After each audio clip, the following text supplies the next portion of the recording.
Okay, we have a brother here.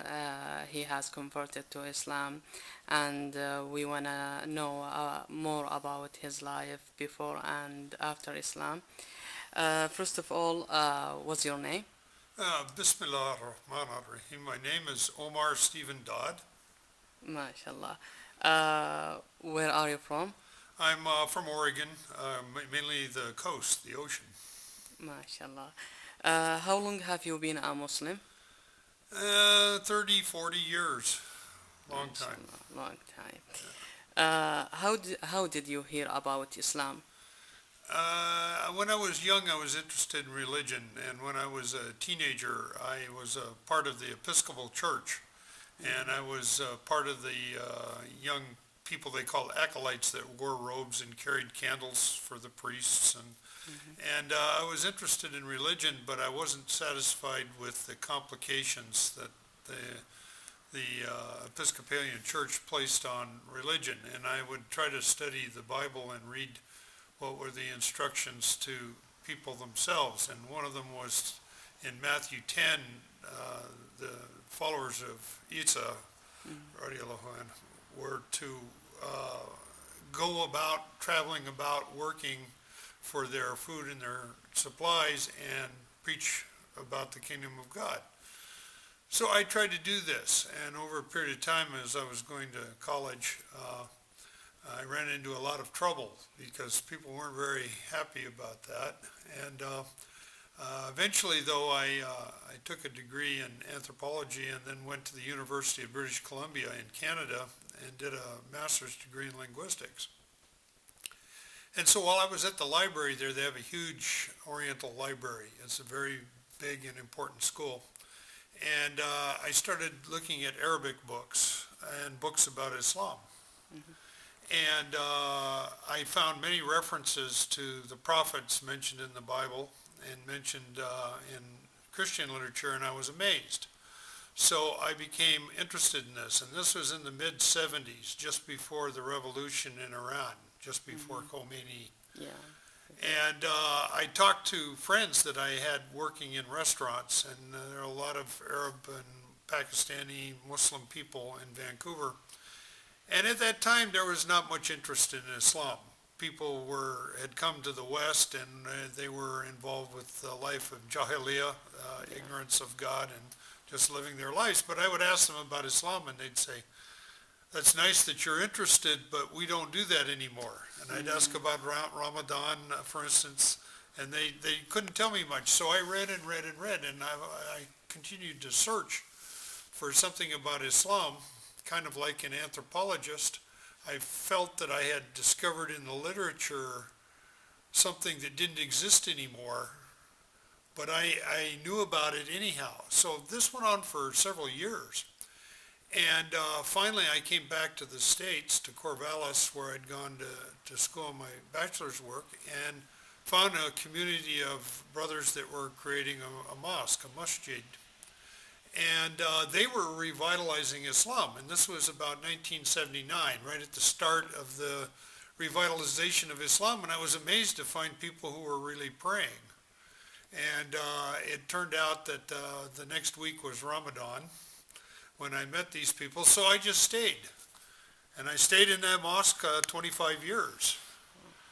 And when I retired, I was working at the university in computers. And when I retired, I went home to where I had grown up and then continued to visit the mosque, which is what I'm doing now. So I had a complicated path to learn about Islam, but I'm very, very pleased to be a Muslim, and I have a long practice involved with it. Okay, good, good.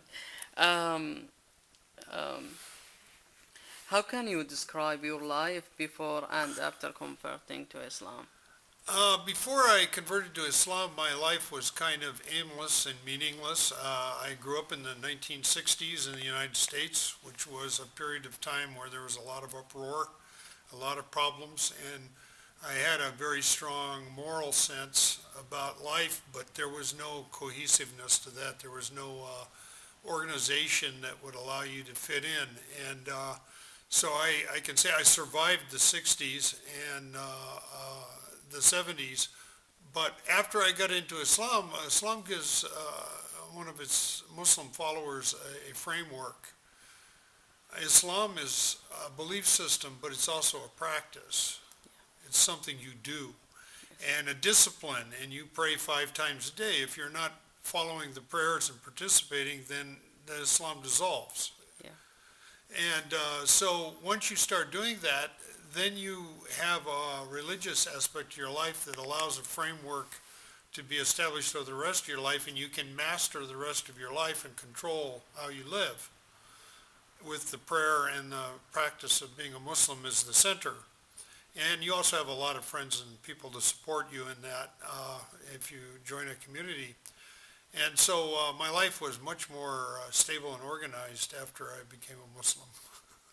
Good. Yeah.